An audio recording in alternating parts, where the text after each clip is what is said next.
क्या कहेंगे हम उसको, नेशन स्टेट होता, तो फिर ये सब चीज़ें कैसे वर्क करती, काउंसिल ऑफ मिनिस्टर्स और राजा की बात, right.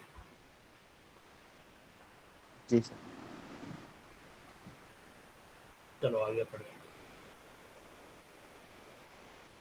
Hello everyone, previous lecture तक दोस्तों हम लोगों ने दो ऑर्गन्स जो थे स्टेट के, स्टेट का एलिमेंट या उसकी प्रकृति जो भी हम पढ़ रहे थे उसके अंग, उसमें हमने किंग, सोमेन का कंसेप्ट और amatya, all high officials, councillors और एग्जीक्यूटिव हेड्स जो हैं डिपार्टमेंट्स के या जिनको मिनिस्टर बोला जाता है वो कवर कर लिया था।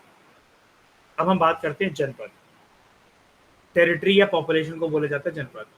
तो मगध के अलावा जिसकी कैपिटल थी एट पाटलिपुत्र, अच्छा पाटलिपुत्र की प्रिसाइज लोकेशन अगर मुझे जाननी हो तो आज के समय में मैं हिंदुस्तान के कौन से राज्य में जाऊं पाटलिपुत्र को पता लगाने के लिए? पटना। बिहार। शाबाश, पटना, बिहार। तो Mauryan empire was divided into 4 other provinces also.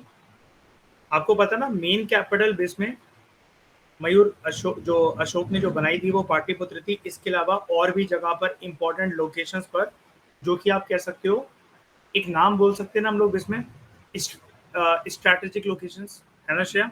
वहां पर भी उसने अपनी कैपिटल बना रखी थी, याद है? जी सर। जब वो अपने पापा के टाइम पर जब वो था, तो अपने पापा से कहकर उसने, पापा कौन? बिंदु सर। बिंदुसार, ठीक है। बिंदुसार से कहकर दो जगह में वो जो था उसको रूल करता था, मतलब indirectly as a prince, governor था वो दो जगह का, उज्जैन और तक्षशिला का, है ना? क्योंकि पटना से फोर्सेस आएंगी अगर नॉर्थ वेस्ट फ्रंटियर तक तो काफी देर हो चुकी होगी। बेटर यही है ना कि पहले से ही होमवर्क करके रखा जाए, वहां पर ऑलरेडी फोर्सेस वगैरह तैनात करके रखी जाए अगर कोई भी बड़ा हो गई, है ना? और ये वाला सबक कि फ्रंटियर से कब्जा करना स्टार्ट करना और फ्रंटियर्स को प्रोटेक्ट करना, अशोक को, उसके पिताजी को ये वाला जो सबक था या ये वाली जो सीख थी वो किससे मिली थी? चंद्रगुप्त मौर्य से। और चंद्रगुप्त मौर्य को ये सीख कहां से मिली थी? चाणक्य। कहावत की नहीं, कहावत के अकॉर्डिंग वो माँ और बेटे की खिचड़ी वाली थाली से। और ऑब्वियस ही बात है हेल्पिंग हैंड भी चाणक्य तो था ही। वो याद है ना थाली वाली चीज, बीच में से गरम गरम, मतलब बीच में से खा रहा है तो वो गरम है, साइड में से खा रहा था वो ठंडी, और माँ बेटे को डांट रही है ना? तो कुछ दूसरी प्रोविंसेस कौन कौन सी थी with capitals at Takshashila, north western India, Suvarnagiri, southern India. Suvarnagiri के पहाड़ आज के समय में कौन से राज्य में देखने को मिलते हैं?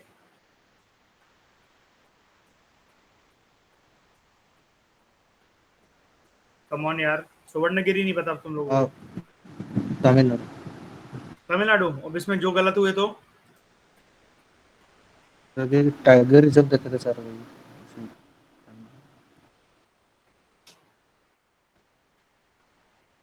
कर्नाटका। मैंने थीम 1 की बुक में भी पढ़ाया था आपको 12th क्लास में, याद करो। तो सुवर्णगिरी, उसके बाद Tosali eastern India and Ujjain western India. और मेन सेंटर कहां पर लाई कर रहा है? मेन सेंटर कहां पर लाई कर रहा है? Pataliputra. Pataliputra, main capital. And where is this Tosali? Odisha, ठीक है। इसकी इंपॉर्टेंट बात क्या है, ये अशोक के हाथ कैसे लगा था?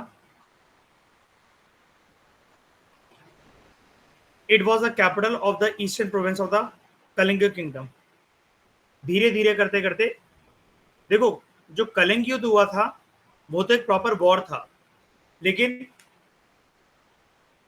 पाटलिपुत्र और कलिंग राज्य के बीच में अक्सर भिड़प चलती रहती थी ना।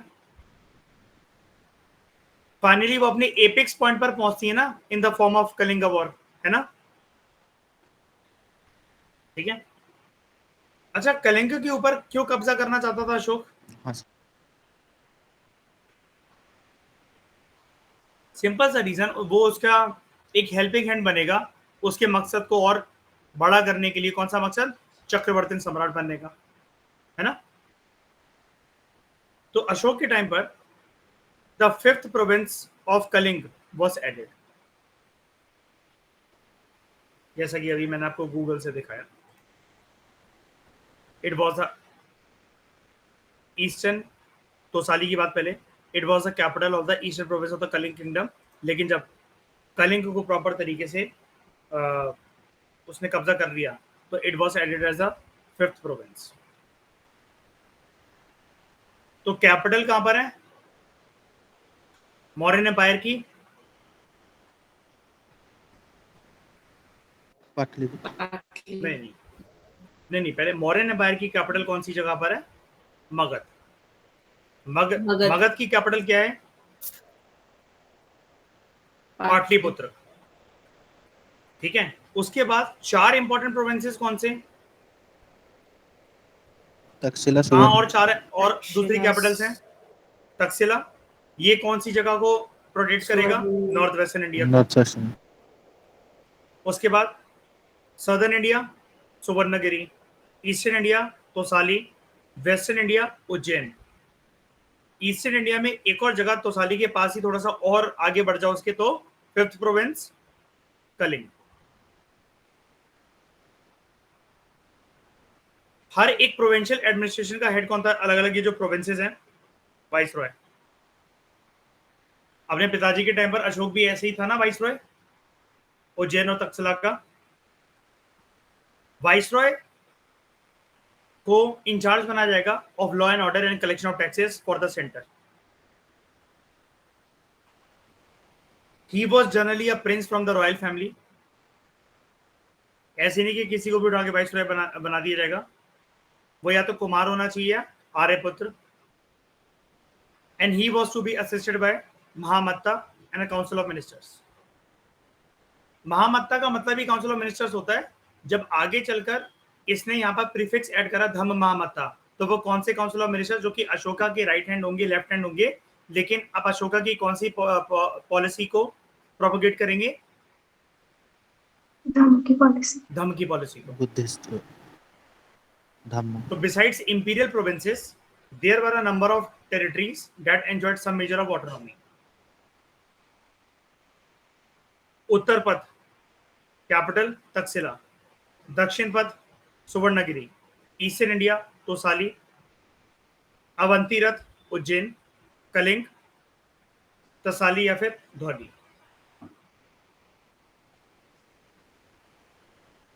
उसके बाद ये धौली जगह पर आपको एक जब वो चीज याद है,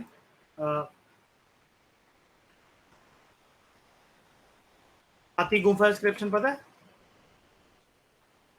कहाँ गए भाई वो एलिफेंट? हाँ सर। Yes sir.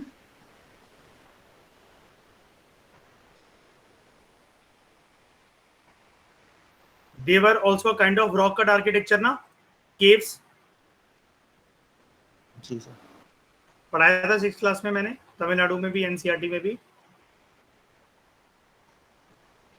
तो यहाँ पर ये देखो, पीरियड और कल्चर देखो पहले इसका, कलिंग। ठीक है। हाथी गुफा inscription is a 17th line inscription in a Prakrit language incised in Brahmi script in a cavern called Hathi Gufa in Udayagiri Hills near Bhubaneswar in Odisha.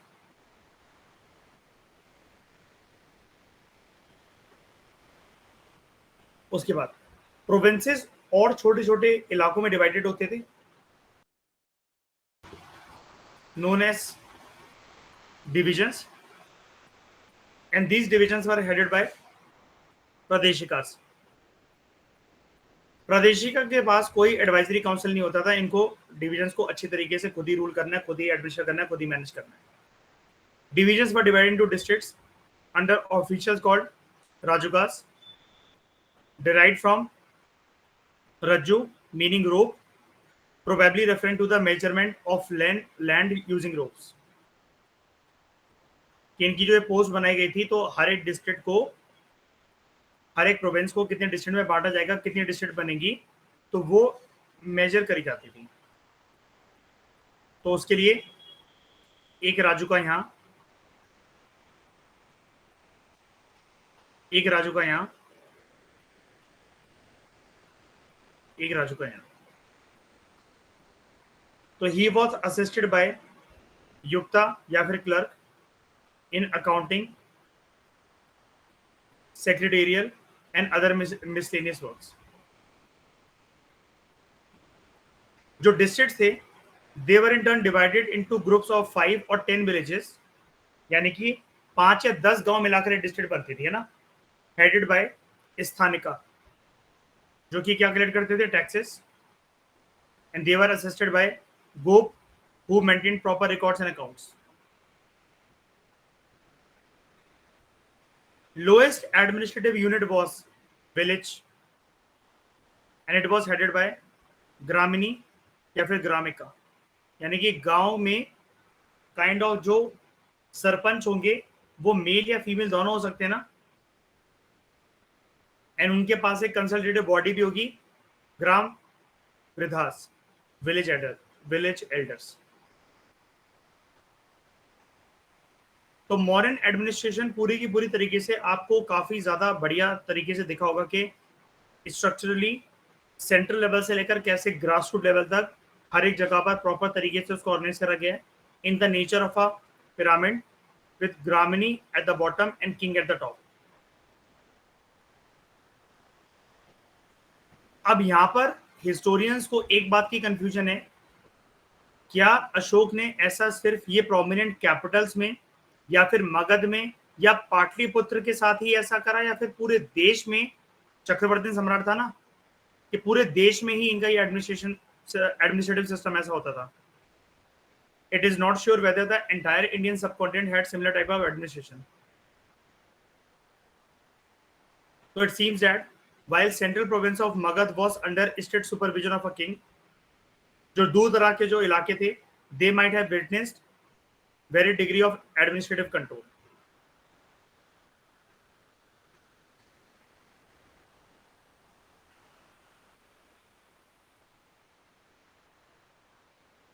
तो यहां पर एडमिनिस्ट्रेटिव यूनिट आपको एक बता रखी है 800 गांव की, और जैसे 800 गांव की जिम्मेदारी, उसके नीचे 400 गांव की जिम्मेदारी किसी और को, 200 गांव की जिम्मेदारी, फिर सबसे लोएस्ट ऑफिशियल को 10 गांव की जिम्मेदारी। पोस्ट जो अलग अलग थी, स्थानीय, द्रोण, मुख, खरवतिका और समग्रहण। म्युनिसिपल एडमिनिस्ट्रेशन जो था पाटलिपुत्र का, थोड़ा सा टाउन्स और सिटीज की यहाँ पर बात हो रही है, ग्रास रूट लेवल से थोड़ा सा ऊपर उठकर, या फिर आप कह सकते हो local administration in terms of towns and cities. तो municipal administration Pataliputra, the capital city of Mauryas, it was of a unique character. कैसे? जो सिटी एडमिनिस्ट्रेशन था पाटलिपुत्र का, according to Megasthenes and Arthashastra, it was conducted by 6 committees of 5 members each। ये भी मैंने आपको class 12 में थीम 1 की बुक में करवाया था। हर एक कमेटी जो थी उसको अलग अलग सब्जेक्ट जो थे वो असाइन करे जाते थे, like industry, foreigners, birth and death registration, trade, market regulation, tax collection, ये सब की जिम्मेदारी इनको दी जाती थी। अब ये देख रहे हो उस जमाने में birth and death registration.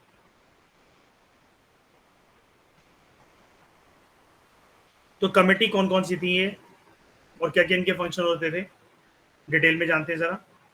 Industry, this committee had to look after production of commodities, ये देखना कि रॉ मटेरियल्स की क्वालिटी कैसी है, फिर जो आर्टिकल जो प्रोड्यूस करे जाएंगे उनकी मार्केट के अंदर सही कीमत क्या बैठेगी, क्या वो फिर व्यापार करने के लिए, लोगों की खरीदारी करने के लिए, and stamp the finish articles as evidence of their suitability to be marketed, यानी कि फाइनल जो पैकेजिंग होगी तो कितने गुड्स प्रोड्यूस करे जाएंगे, कहाँ कहाँ पर वो जा रहे हैं, इनकम कहाँ कहाँ से आ रही है, और पिछली बार जो लास्ट टाइम जो शिपमेंट हुई गुड्स की उसका पैसा आ गया कि नहीं आ गया। ये कमेटी पूरे तरीके से कमोडिटीज के व्यापार को देखेगी। फिर फॉरेनर्स, दोनों हिस्टोरियंस स्ट्रैबो और डियोडोरस ये हमें बताते हैं कि Mauryan government took special care of the foreigners. इस बोर्ड या इस कमेटी की, कमेटी ऑन फॉरेनर्स एंड या फिर बोर्ड ऑफ फॉरेनर्स, इसकी ड्यूटी ये थी ये देखना that no foreigner was wrong, किसी भी फॉरेनर के साथ, बाहर से आए हुए व्यक्ति के साथ गलत ना हो। The board used to send physicians to attend and take care of any foreigner who was not keeping well. अगर वो मर जाए तो they bury him and deliver the property he had left behind to his family, फिर चाहे वो किसी भी कंट्री से आया हो। ये चीज क्या दिखाता है?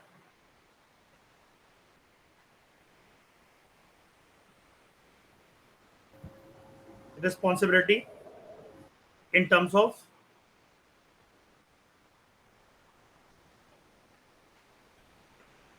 हॉस्पिटैलिटी, मेहमान नवाजी। उसके बाद committee on vital statistics, birth and death registration. This board would inquire when and how death occurred. हर एक बर्थ को रजिस्टर करा जाएगा, हर एक डेथ को रजिस्टर करा जाएगा, with the view of not only levying a tax but also in order that birth and death among both high and low may not escape the recognition of the government. High and low का मतलब क्या हो रहा है यहाँ पर? इसका मतलब क्या है? हाई एंड लो क्या?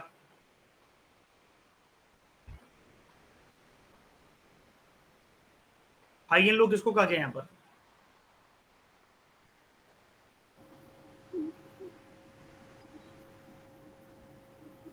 अगर मतलब बर्थ रेट ज्यादा बढ़ रहा है या कम हो रहा है। कास्ट के फैक्टर को भी एक तो, ठीक है, कास्ट, हाँ कास्ट का नहीं, कास्ट भी रजिस्ट्रेशन करी जाती थी, उसको लिखा जाता था कृष्ण रेड्डी की बुक में, मतलब वो गिवन है। ऊपर से अगर ये बर्थ रेट है कितना बड़ा, कितना गिरा, डेथ रेट कितना बड़ा, कितना गिरा, फिर सरकार, मतलब काइंड ऑफ जैसे आज के समय में सरकार करती है, इनकी गवर्नमेंट पॉलिसीज और स्कीम्स को देखेगी कि कैसे इनके बीच में बैलेंस करा जाना चाहिए।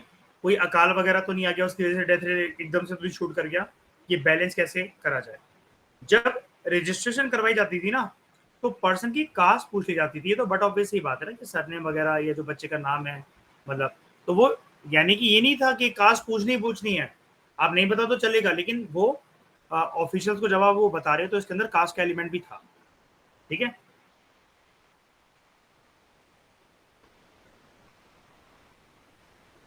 इससे एक चीज ये भी पता लग जाती है ना, कास्ट वाला या सरनेम वाला फैक्टर लिखने की वजह से, कि ब्राह्मण्स कितने हैं उस एरिया में, क्षत्रिय कितने, वैश्य कितने, शूद्र कितने हैं, ठीक है। तो सरकार उनकी अपलिफ्टमेंट के लिए या उनकी वल्नरेबिलिटी को मिटाने के लिए कुछ इंपॉर्टेंट योजना ला सकती है, फिर प्रयास कर सकती है। ये सब मॉडर्न गवर्नमेंट के अंदर बहुत अच्छे से ख्याल रखा जाता था इन सब चीज़ों का, ठीक है।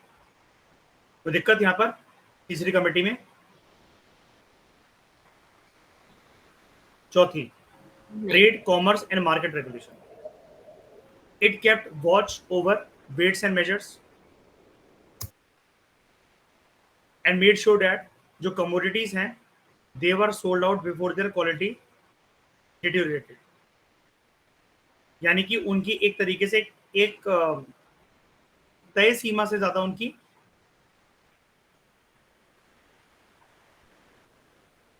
होर्डिंग ना हो या फिर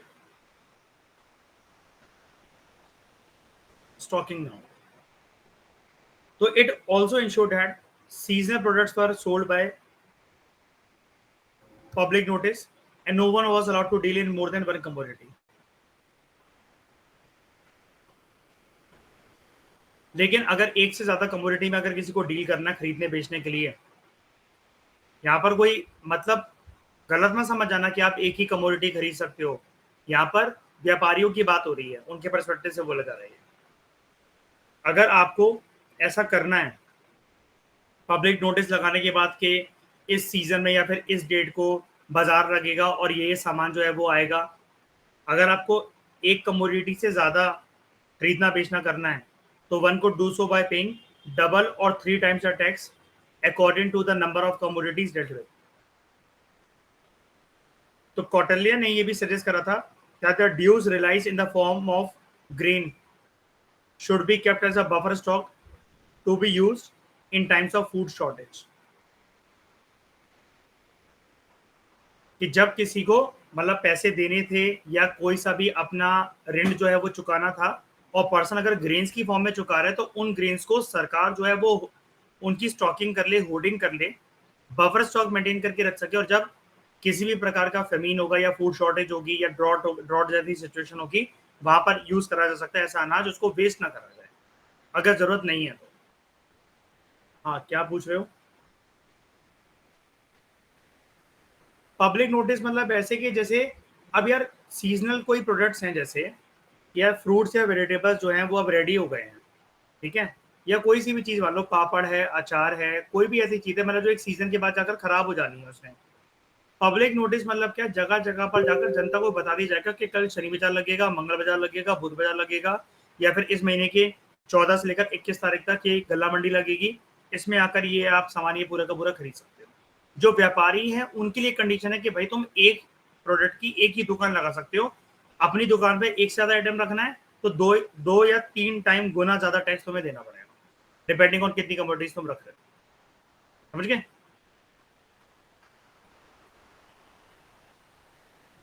जैसे दिल्ली में लगता है ना ये फेयर, नहीं लगता हर साल प्रगति मैदान में, तो पहले से पब्लिक नोटिस जारी करा जाता है, हर जगह पर मार्केटिंग उसकी, इंस्टाग्राम पे एड्स आते हैं, न्यूज़पेपर में एड्स आते हैं, तो लोग पहले से टिकटें वगैरह खरीदना स्टार्ट कर देते हैं उसकी।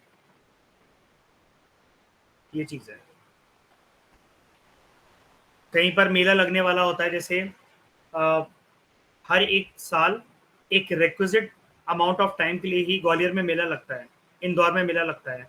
इंदौर की जैसे एक मार्केट है वो ना रात को ही खुलती है और सुबह तक चलती है, 10:30 या 11 बजे रात को चलती है। खाने पीने का, शॉपिंग करने का वो एक पूरी रोड है, आई थिंक माल रोड कहते हैं, मुझे अच्छे से याद नहीं, इंदौर के अंदर, और वो सुबह 6 बजे तक चलती है वो मार्केट, और किसी भी वक्त नहीं लगती, 24 घंटे नहीं खुली रहती है।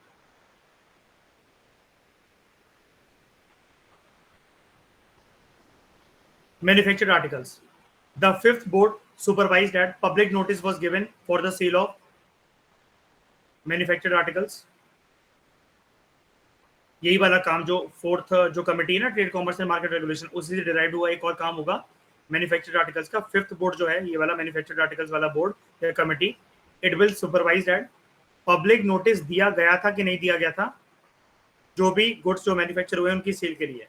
This board kept strict watch so that newly manufactured articles were not mixed or piled with the old stock. पहले पुराना वाला सामान निकालो फिर नया वाला सामान बेचना, यानी कि एक चीज का बहुत अच्छे से ध्यान रखा जाता था कि जनता तक कैसे प्रोडक्ट्स ना पहुंचे।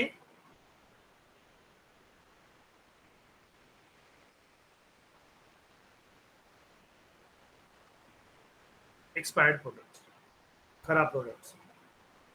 फिर tax collection, 6th committee or 6th board was in charge of collecting 1/10 of the prices of the articles or produce sold as tax.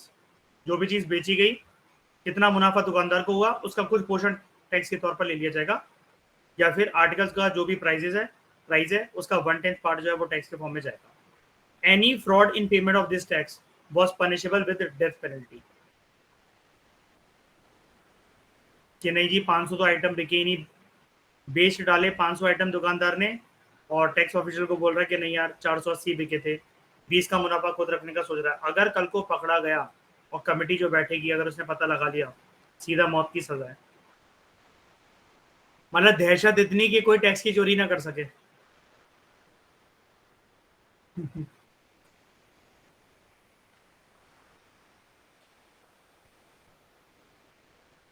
तो इस डिस्कशन में दोस्तों फिलहाल इतना ही। Thank you very much for discussion. Next article के अंदर, next lecture के अंदर हम लोग देखेंगे इसका 4th एलिमेंट, 4th ऑर्गन, दुर्ग, फोर्टिफाइड कैपिटल।